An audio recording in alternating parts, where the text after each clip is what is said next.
Zuhud itu adalah pembahasan kita sekarang tentang zuhud, yaitu zuhud itu bagaimana caranya dunia itu di tangan bukan di hati.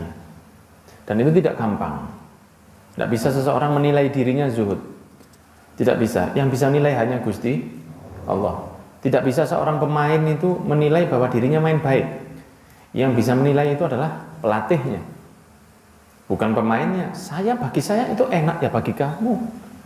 Tapi yang punya tim ini yang melatih, ya dia yang menentukan kamu itu baik atau tidak. Bagus menurut kamu bukan selalu bagus menurut pelatihnya. Tidak semua pelatih itu cocok dengan pemain yang bagus. Berapa banyak pelatih tim sepak bola ketika dia masuk ke sebuah tim, pemain top di tim itu dicadangkan. Karena setiap pelatih punya formasi strategi yang berbeda. Jadi yang menentukan kamu cukup bagus atau tidak itu pelatih. Ini urusan sepak bola ya, karena kita kan baru kalah 4-0 tadi malam. Sehingga dipilih oleh pelatih. Nah, Allah juga begitu. Yang menentukan kita itu sudah zuhud atau belum, sudah baik atau belum, itu Allah. Dan tidak pernah Allah memberitahu kepada kita kalau kita baik. Nanti kalau di akhirat baru diberitahu oleh Allah. Nah, zuhud ini meninggalkan kecintaan yang berlebihan kepada dunia. Dan hathi ala taqalluli minha wa fadlil faqr. Keutamaannya sederhana. Allah Subhanahu wa taala berfirman, "Innam mathalul hayatid dunya." Sesungguhnya perumpamaan kehidupan duniawi itu seperti air yang diturunkan oleh Allah. Air hujan dari langit. Minas sama fakhtalata bihi nabat. Dan dia bercampur dengan tumbuh-tumbuhan, maka tumbuh-tumbuhan pun tumbuh. Mimma ya'kulun nasu wal an'am, yang dimakan oleh manusia atau tumbuhan.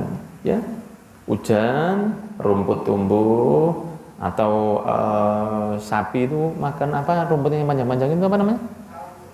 Ya, Lip. Hah? Apa? Kolonjono. Hah?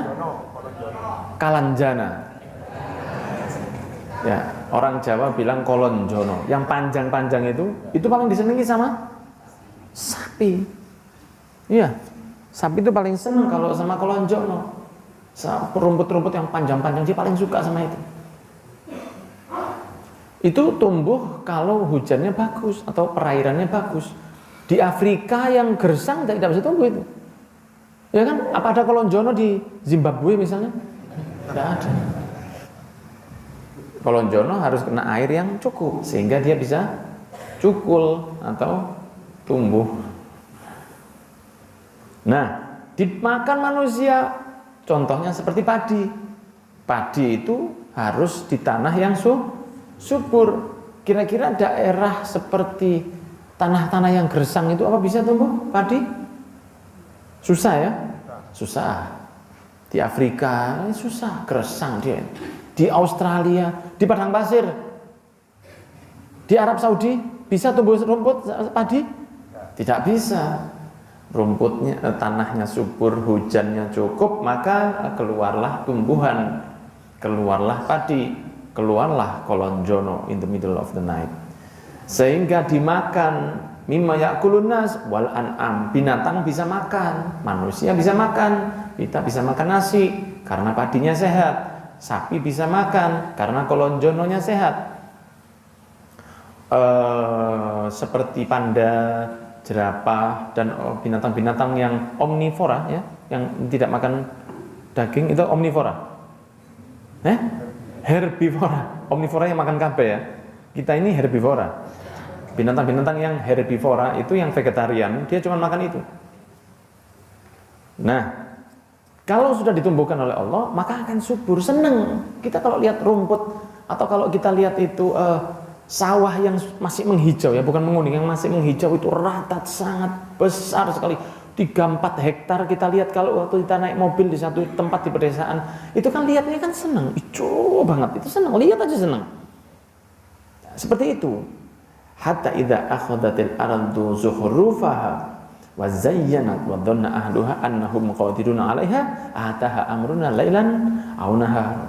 Ketika mereka sudah mencapai hampir kesempurnaannya dan orang-orang merasa sebentar lagi sudah, ya orang-orang kan berharap, setiap petani itu berharap, dan kita mendoakan yang terbaik untuk para petani.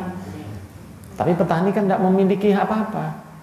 Kalau tahu-tahu sudah ditanam, sudah baik, tahu-tahu ada angin puting beliung,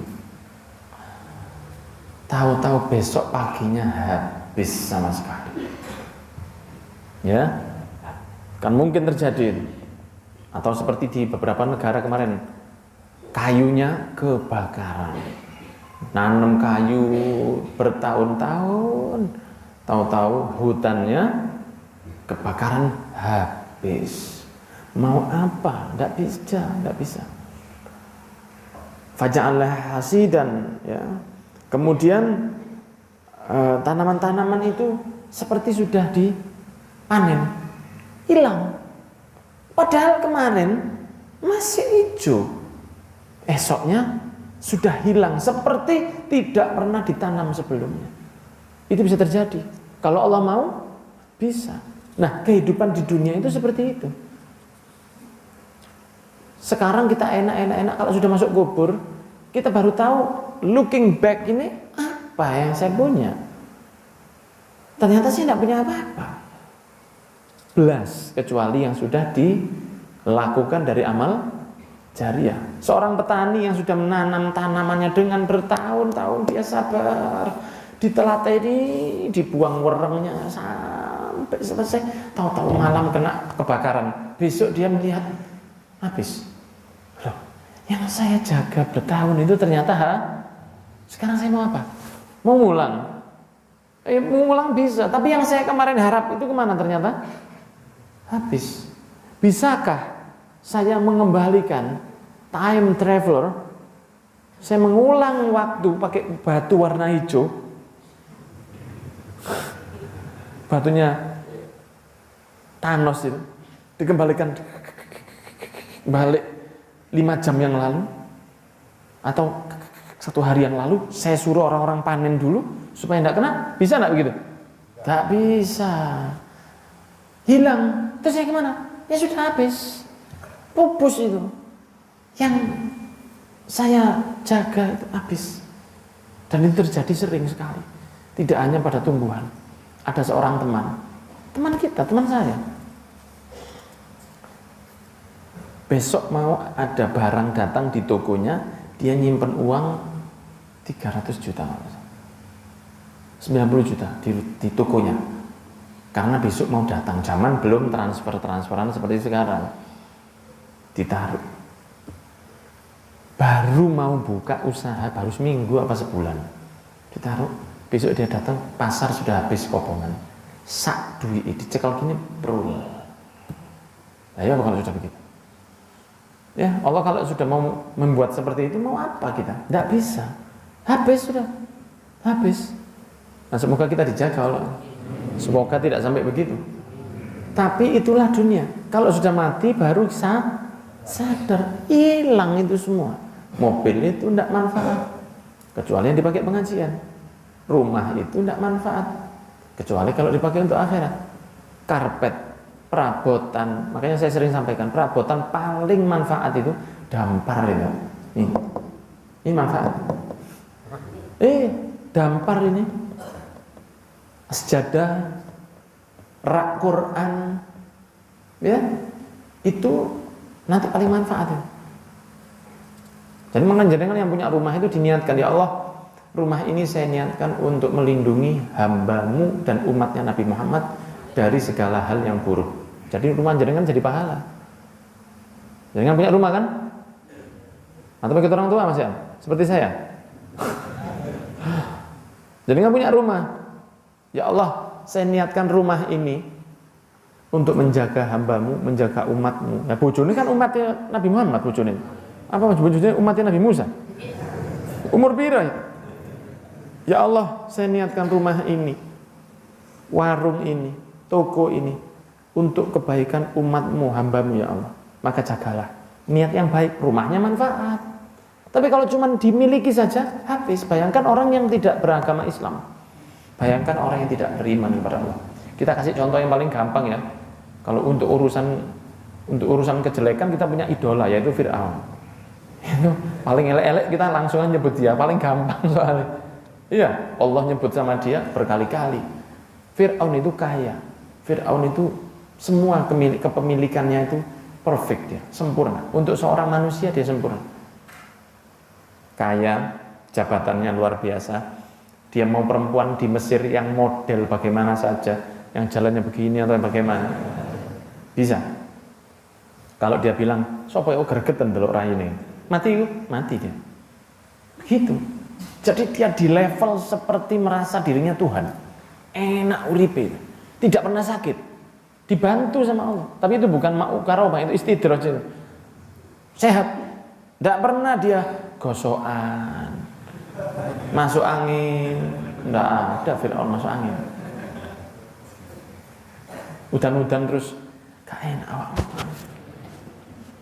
Apa yo kan gak enak kabeh. Ngeluh, tidak pernah Fir'aun. Enak uripnya dia. Tahu-tahu dia mati tenggelam. Piramidnya tidak manfaat buat dia. Ya. Harta emas-emasannya tidak manfaat buat dia. Semua tidak manfaat sama sekali. Tahu-tahu hilang,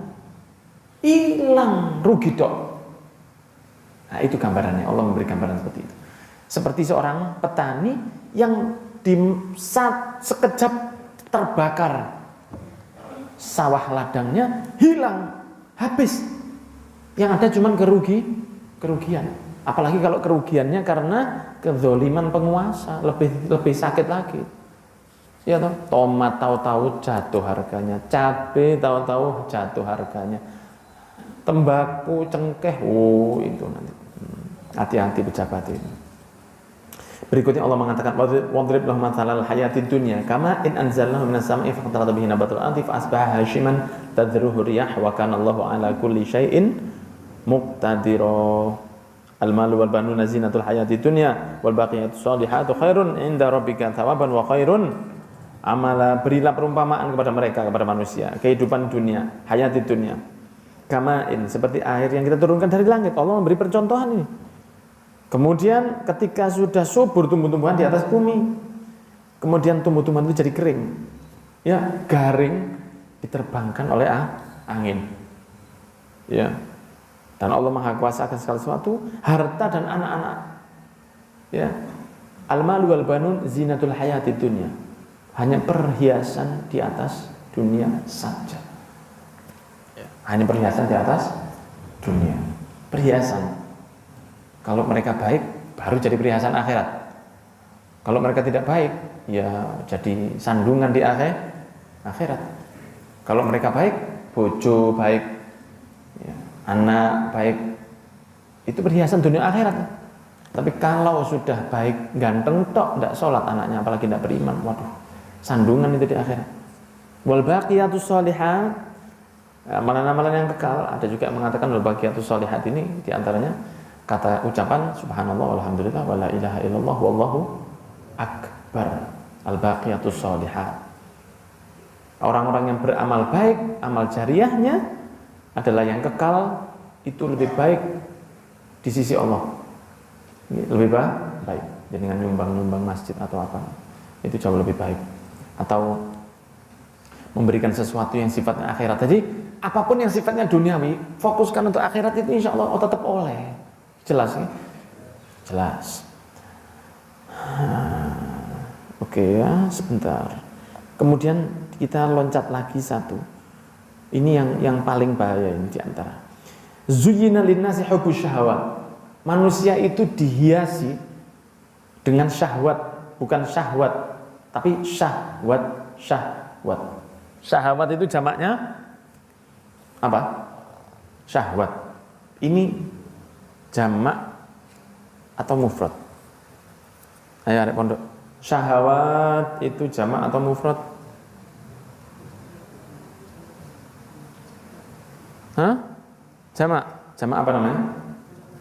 Jamak muannats salim. Kenapa kok dikatakan muannats salim? Karena ada alif dan taknya. Karena kalau syahwatun saja dia sama-sama tak, tapi taknya bukan taknya tak jam tak apa jam muannats salim, beda. Jelas ya ini? Jelas ya? Iya. Paham? Jamak apa mufrad? Iya, enggak emosi ya lari. Mengundang anarki ya. Apa yang dimaksud syahwat-syahwat itu? Apa yang dimaksudkan dengan syahwat-syahwat itu? Orang kan mikirnya syahwat itu selalu perempuan. Syahwat itu tidak hanya perempuan, tapi memang perempuan nomor satu. Siapa yang bilang? Allah. Nah ini jangan baca zuzina linnasi hubbus syahwati minan nisa, perempuan yang pertama ini. Baru wal banin, anak-anak, wal qanatir, ya, wal qanatir al mulqantarah, dan perhiasan-perhiasan, enggak, perhiasan dari apa? Hartanya banyak, nadzahabi, emas, wal fiddati, perak, wal khayli. Iya, wal khayli, apa khayl itu? Jaran. Oh, aku gak seneng jaran, lah motor, lah mobil. Nah, kita kan seneng. Kamu gak seneng, saya gak seneng, saya seneng jalan. Hah? Saya yakin saya. Kan kita seneng mobil, normal saja. Karena memang Allah sudah memberi ini. Zuyyina linnas, memang sudah manusia itu sudah disangoni oleh Allah. Sudah dititipi oleh Allah. Itu senang dari kecil. Anak kecil aja senang sama barang-barang yang bagus. Masih belum ngerti ini dunia, akhirat enggak ngerti. Kalau ada barang bagus dia senang. Dia barang yang berwarna-warni itu dia senang. Anak kecil itu kadang-kadang lihat kunci-kuncian itu yang berwarna-warni itu dia lihat aja senang. Memang dari kecil kita tuh suka seperti itu. Wal khayli al musawwamah, kuda-kuda pilihan, kuda-kuda sing jami, bukan kuda apa namanya, kuda yang di depannya masjid, apa pom bensin berdali sing ini jarang. Itu kuda kayu itu ya, bukan. Ini kuda pilihan, mobil pilihan. Iya. Wal an'ami wal harth, dan juga binatang ternak dan ladang. Siapa yang tidak senang? Normal. Dzalika mata'ud hayatid dunya. Itu adalah mata perhiasan kesenangan hidup di dunia. Yaitu, makanya di surga ada juga kok. Kalau jenengan mau nanti mau mobil apa jenengan? Ferrari pickup, tapi ada. Ferrari pickup itu ada di akhirat, di surga. Boleh. Ya Allah, kepingin punya Ferrari yang pickup. Boleh di surga. Ya, buat ngangkat kolonjono itu tadi. Ya, buat narik apa ternak-ternak jenengan, buat ngangkut air boleh. Jenengan berternak di surga itu boleh. Jenengan yang seneng sapi, ya, tolib itu kan seneng sama sapi. Boleh punya sapi. Oh, sapi ini gawat kalau di surga itu. Boleh. Jenengan seneng apa di sini? Seneng mancing, boleh. Mancing megalodon nanti. Bisa. Anda sedang apa? Boleh. Anda mau apapun boleh, dan Allah tahu. Jangan pakai gini, tak catat ya apa enggak woe. Allah kan tahu jenengan ini senangnya apa. Allah lebih tahu dari kita. Anda senang apa? Trek-trekan. Senang sepeda motor, apa namanya? Apa namanya? Itu loh yang sepeda motor naik gunung itu apa namanya? Bukan, ya, sepedanya yang itu namanya, nama pekerjaannya itu loh. Sepeda trail, kalau sepedaan itu apa? Haji Rudi tahu misalnya. Raffi. Off-road ya. Sepedaan juga off-road namanya? Bukan, off-road itu mobil. Raffi, mana Raffi? Hah? Iya, itu apa? Apa jenis? Ayo dong. Raffi, mana Raffi? Ikut tak Raffi? Mana Raffi? Kau no?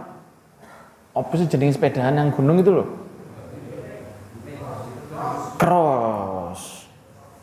Ya cross saya tahu. Ada kok, saya lupa namanya. Cross saya bisa gak apa-apa. Cross ya, kalau off-road mobil atau off-road mobil yang Itu kan off road. Anda boleh off road di surga nanti boleh. Kalau mau. Enggak hati loro. Kalau sekarang jenengan naik sepeda apa Mas Bibit? Kalau naik itu Mas Bibit kan dulu jenengan sering apa namanya? Dash track. Grass track, mulai mana kuat ngomong lali. Grass track namanya. Mas Bibit ini mendengar. Grass track itu namanya yang gunung-gunung itu. Remeknya sedino ya. Hancurnya badan itu sehari, setelah selesai itu gini. Gini kan. Ada. Di surga enggak pakai capek. Boleh. Senang di sini, senang di sana. Boleh. Nah, tapi kata Allah itu yang di dunia. Wallahu indahu husnul ma'ab, sedangkan Allah Subhanahu wa taala memiliki rumah yang lebih baik untuk kita kembali, yaitu di surga. Jadi kita kalau senang sesuatu di dunia itu normal saja. Senang mobil, senang perempuan, itu normal. Kalau senang laki itu tidak normal. Senang perempuan itu nomor satu karena dia gangguan nomor satu dia. Paling bahaya itu, apalagi buat laki-laki. Laki-laki itu paling bahaya kalau sama perempuan. Ibu-ibu itu makanya saya kasih tahu baik-baik wong lanang. Jangan baik-baik sama orang laki nyopoan, kabeh disopo. Jangan baik-baik sama orang laki. Karena orang laki itu baperan. Salah pahamin nemen, suka salah paham. Orang laki itu suka salah paham. Nah, makanya hati-hati karena laki-laki itu paling senang sama perempuan. Makanya orang kalau mau jual mobil itu jangan mobilnya dijual gambar fotonya itu mobil aja, enggak. Mesti ada perempuannya bisnis. Kenapa? Ya itu yang buat menarik. Itu yang buat derodok itunya. Jadi kan kalau masuk mau beli motor di showroom, yang nerima laki atau perempuan? Kenapa? Supaya menarik. Nah, kalau yang teko wonge lanang ambek brewok ini. Beli apa, Mas? Oh, enggak jadi. Lihat-lihat Mas, lihat-lihat. Lo gitu. Begitu caranya. Memang begitu. Disengaja. Memang perempuan itu dijadikan sebagai pemikat. Jual handphone biasanya dijaga kasih perempuan. Jual hal-hal yang kadang-kadang masuk akal. Truk itu loh, truk. Yang promosi perempuan. Padahal kan apa hubungannya perempuan sama truk ini? Kan tidak ada. Kenapa? Tapi memang itu caranya. Karena Allah sudah mengatakan Zuyyina linnasi hubbu syahawati minan nisa'i. Yang pertama itu perempuan. Anak yang baru tumbuh seperti anak-anak ini, atau orang yang sudah tua itu tidak pernah berhenti senangnya sama perempuan. Orang sih untuk lumayan itu seneng. Jadi yang paling baik tidak banyak ketemu atau tidak banyak melihat, itu paling baik, paling aman. Sing tua gitu seneng. Loh iya, ada satu jamaah pengajian, tapi bukan Zawiyah Nurul Imam, bukan.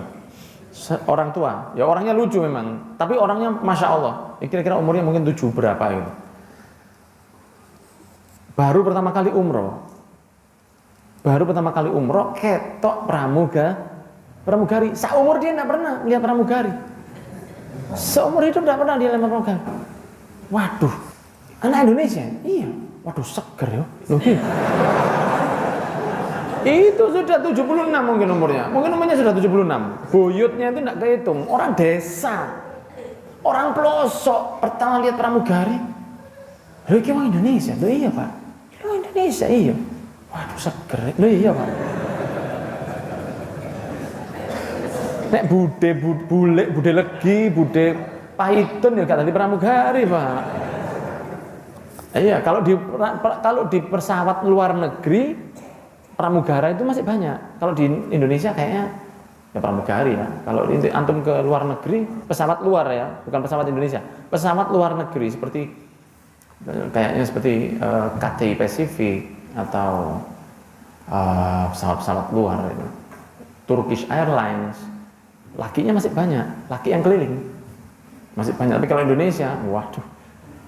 Biasanya perempuan saja dan itu normal saja, tidak ada masalah. Itu kan saya tidak ikut-ikut. Cuman itu masih menarik gitu loh.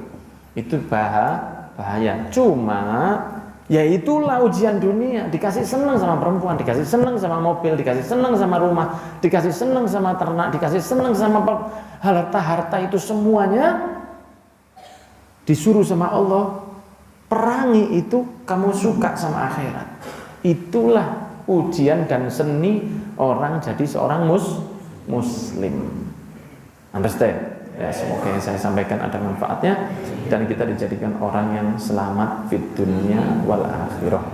Kita bacakan Fatihah untuk ibunya dari Mas Hendrawan yang sedang sakit melaksanakan operasi. Semoga lancar, barokah sholawat, barokah dalail, juga air yang dibor di belakang bisa segera keluar dengan selamat ya, dan dijadikan kita semua orang yang selamat di dunia wal akhirah. Wa ila hadratin Nabi al-Fatihah.